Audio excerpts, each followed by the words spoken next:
Po. Ako naman po si Connie Season, ang inyong kaagapay sa kalusugan till our next date next Saturday. Ito po ang Pinoy MD sa Double B. God bless you all. Ingat po. Pinoy MD sa Super Radio DZBB. Kasama si Miss Connie Season.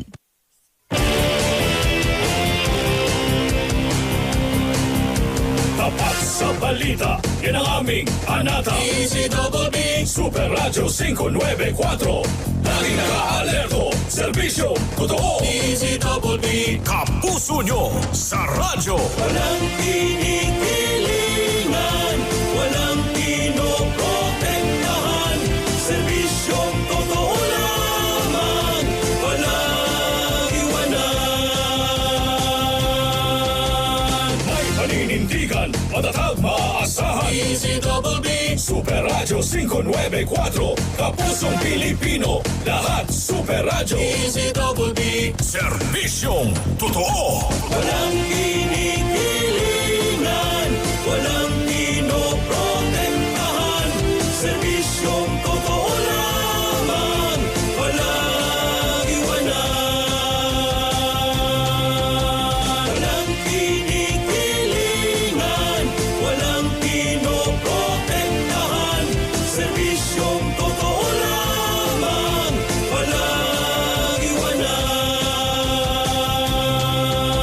DZBB Super Radio.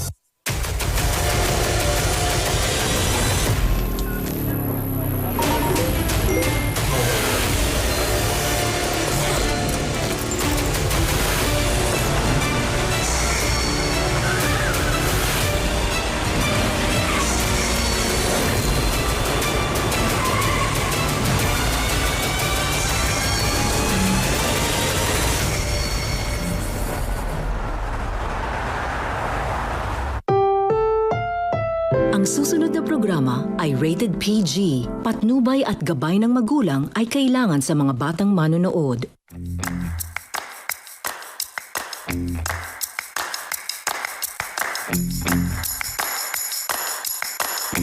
Isang masaganang agham na araw sa iyo, partner. Ano man ang iyong propesyon, pwede ka pa rin magnegosyo. Sa tulong ng diskarte, tiyaga, agham at teknolohiya, gawin natin yang mas asensado.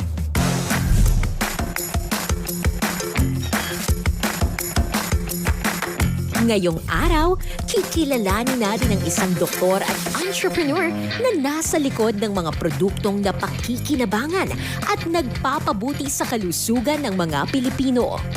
Sabay-sabay nating alamin kung ano ang naging papel ng agham at teknolohiya upang mapaunlad ang kanyang negosyo at makapagbigay pa ng mas maraming oportunidad sa probinsya ng Cotabato.